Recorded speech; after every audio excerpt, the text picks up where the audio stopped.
Hello guys, आप सबका स्वागत है आपके फेवरेट रिएक्शन चैनल में। और आज हम लेके आए स्टूडेंट नंबर 1 के क्लाइमैक्स सीन का रिएक्शन। एंड जो हम राजामौली सर के क्लाइमैक्स सीन्स कर रहे हैं, सो उसमें ये भी एक और है स्टूडेंट नंबर 1। एंड जो है इसके इंटरवल सीन में देखा था तो उसमें किस तरीके से चैलेंज प्रोवाइड किया था। और ये फर्स्ट ऐसी फिल्म थी जिसमें आप कह सकते हो इंटरवल सीन ऐसा मेगा मास नहीं था, जिसमें कुछ ऐसा माइंड बॉगलिंग नहीं था। बिकॉज यहाँ पे यही था कि वो आके बस बताते हैं। वैसे वो भी एक काइंड ऑफ कह सकते हैं थोड़ा धक्का देने वाला ही था, क्योंकि अभी तक वो जो थे एक नॉर्मल आदमी बन के सबके सामने आए हुए थे कॉलेज में, एंड एकदम से वो अपना पूरा जो रुतबा है वो चेंज कर लेते हैं। तो वो चीज़ थी। लेकिन इसके बाद से देखा तो राजामौली सर ने अपने जो इंटरवल सीजन को अलग ही बैंग बना दिया, बहुत ज़बरदस्त बना दिया। तो देखते हैं क्लाइमैक्स कैसा होता है। ये सबने इस मूवी का एक सीन देखा हुआ है पहले, और वो सीन काफी कमाल का था। लाइक जिस तरीके से इन्होंने खुद से बोला था कि वो जेल से छूट के आए हैं एंड ऑल दैट, लाइक वो बिलीव नहीं हो रहा था कि क्यों है ऐसा।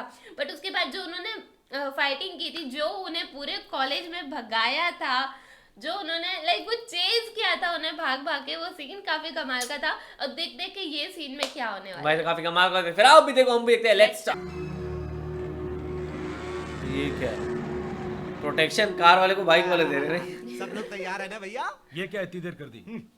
हम जो करते हैं लीकेज का व्यापार है। अरे देरी बेरी तो होगी ना भैया, ब्रेक टाइम में ही मैं बाहर निकल के आया था। ठीक है, कैश निकालो। ठीक है सर, सब मिला के इतना कैश? पेपर लीजिए सर। लीजिए चाहिए। अच्छा ठीक है ठीक है। सुनो, दोनों सूटकेस अंदर संभाल के ठीक रख दो। दो कि चार चार है, है? हाँ। वही तो। ओरिजिनल पेपर्स की जेरॉक्स कॉपी।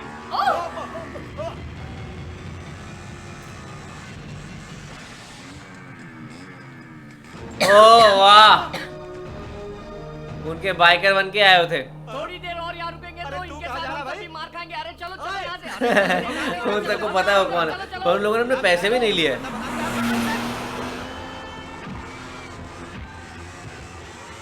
ओ तेरी,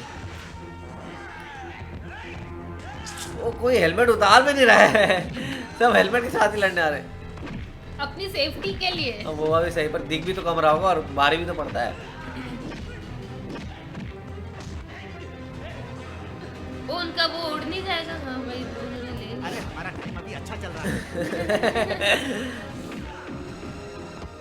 ए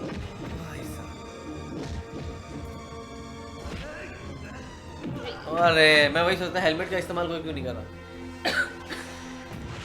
सुनो, वो जिंदा नहीं बचना चाहिए। खलास कर दो उसे। बैठ। पहलवान बनता था। और साल डिक्की में कौन रखता है? महंगा कितना होगा? उस टाइम तो कम था। पर उस टाइम के हिसाब से महंगा होगा। नहीं नहीं, उस टाइम ठीक ही था। क्या आएंगे? आना ही पड़ेगा वैसे तो। और आग में से निकल के आएंगे नहीं? हाँ, जैसे वही। रामचरण आ रहे हैं RRR में। वू! अच्छा लग चुके उनको भी आग। हाँ, ऑफ कोर्स पेट्रोल लगा हुआ था। अरे बाप रे, ये तो बच गया। अरे, जोरदार।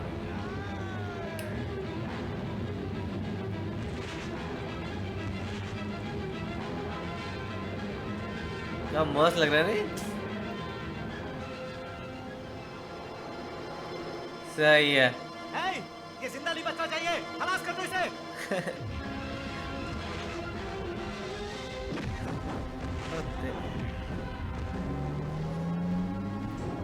कमबैक बहुत इंपॉर्टेंट होता है यहाँ पे राजामौली सर की फिल्म में।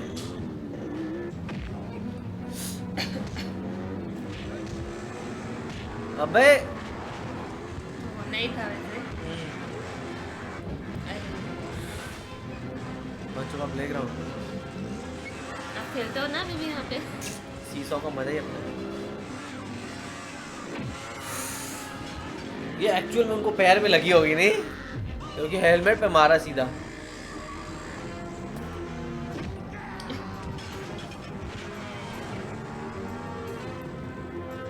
ओ यूज my किया। God. ए जोरदार। इसलिए प्लेग्राउंड में वो किया है इन्होंने, है ना? लड़ाई। जोरदार। पर इनका तो फिर भी ठीक है, पानी में गया तो बच तो जाएंगे। सबको गिरा रहे।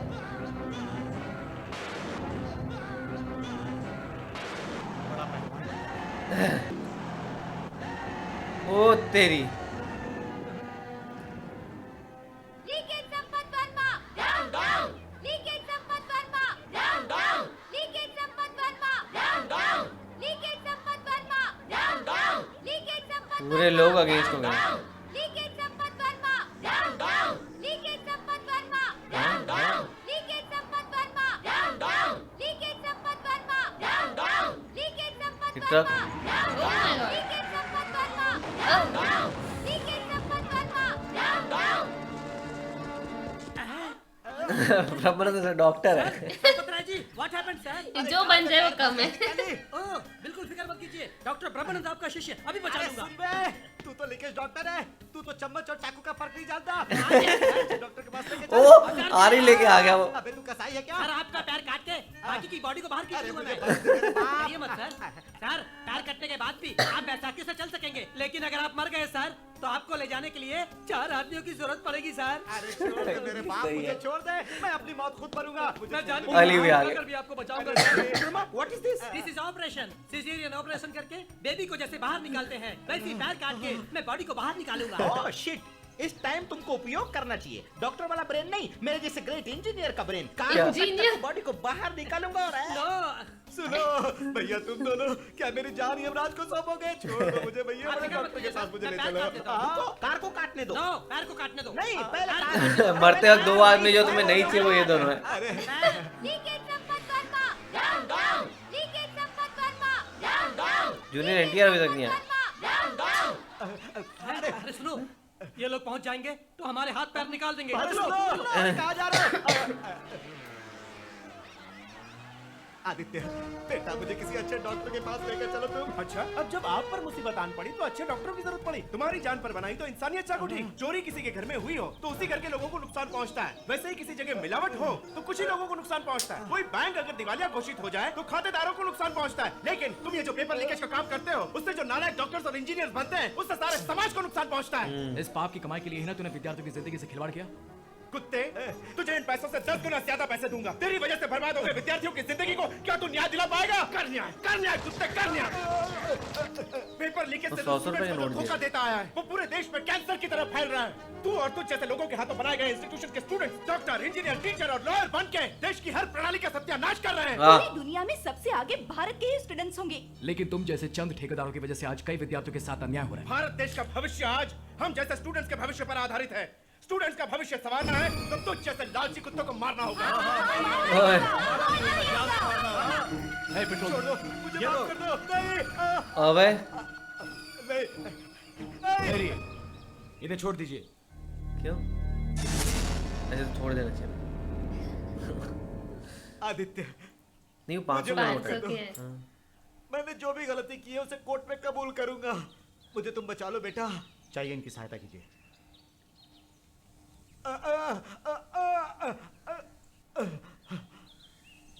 यस साहब, रिश्वत लेकर इनसेट पेपर लीक करने का जब बोला तो इनके पिताजी ने मना कर दिया। इन्हें रिश्वत के केस में मैंने ही फंसाया सर।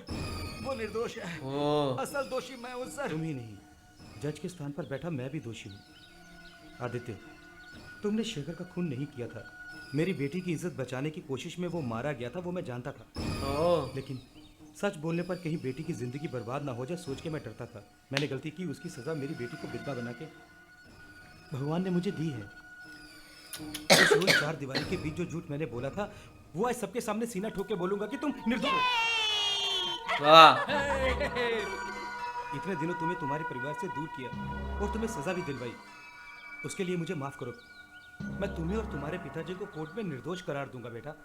जो गलती मैंने की है उसके लिए मैं जिम्मेदार हूँ, इसलिए मैं अपने पद से इस्तीफा दे। जेल के कैदी होकर भी लगन से पढ़कर तुमने लॉयर बन के इतिहास को रचा।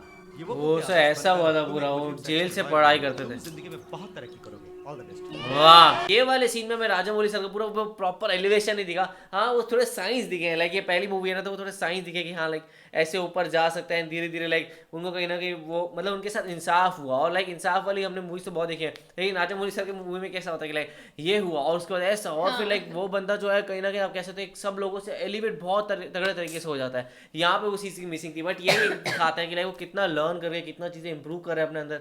लाइक हम उनकी मूवीज देखते जाओ, स्टूडेंट नंबर 1 से देखो, फिर वापस धीरे देखो। एंड लाइक मैं RRR के इंटरव्यूज भी देख रहा था, तो लाइक जूनियर NTR से पूछा गया था आपके साथ इन्होंने पहली मूवी की थी तो आपको क्या चेंज लगता है, उन्होंने यही बोला कि भाई मेरे को बहुत बड़ा चेंज दिखता है, जो मेरे साथ पहले राजामौली था उसके अंदर अब बहुत ज़्यादा चेंज है, मतलब उसकी विजन अभी भी वैसी है लेकिन वो जिस तरीके से काम करता है वो जिस सब तरीके चीज़ से वो सब इम्प्लीमेंटेशन चेंज होता हो है चुका है और सब बहुत बगड़ा हो चुका है। वही मतलब मैं भी यही सोच रही थी कि जब इसमें लास्ट का सीन आया कि वो जो विलन था जिसके पास पेपर्स थे उसे वो गिर गया गाड़ी से, उसे चोट लग गई और उसने हार मान ली है ना कि मुझे माफ कर दो और मैं सब कबूल कर लूंगा उसके जो गुनाह है। बट मैं वही सोच रही थी कि इतनी आसानी से कर कैसे लिया, बट ओके काफी टाइम पहले की मूवी थी, अब अगर देखा जाए तो नहीं, चाहे गुंडे को कितनी भी मार पड़ चुकी हो, चाहे मरने को क्यों नहीं पड़े हो, बट वो बोलते तुझे तो मैं देख लूंगा और वो फिर उसके बाद सीन थोड़ा और आगे बढ़ता है, थोड़ा और ट्विस्ट आता है। लाइक मैं हमेशा बोलती हूँ ना कि क्लाइमेक्स में तो ट्विस्ट एक्सपेक्ट करते ही है, तो वही, बट ये एकदम सिंपल एंड सोबर सीन था, देखने में काफी मजा है क्योंकि फाइट ऑफ कोर्स काफी सही की थी। लाइक वो प्लेग्राउंड में जब चले गए थे तब तो लाइक स्लाइड एंड सब चीजों का यूज करके उन्होंने फाइट की थी, तो ओवरऑल सीन तो कमाल का था। वही, या तो वायलेंस का एंगल बहुत हाई होता है, इमोशन का एंगल बहुत हाई होता है, यहाँ पे दोनों चीज मिसिंग था, तो वही चीज है स्टार्टिंग मूवी थी, उसके बाद कहना कि वो जो सीन्स थे क्लाइमेक्स सीन्स वो बढ़ गए थे। तो आप लोगों को सीन कैसा लगा, आपको अच्छा जरूर बताएगा, इसे लाइक करते जाइए, कमेंट करते जाइए, शेयर करते जाइए, सब्सक्राइब करते चाहिए। बाय।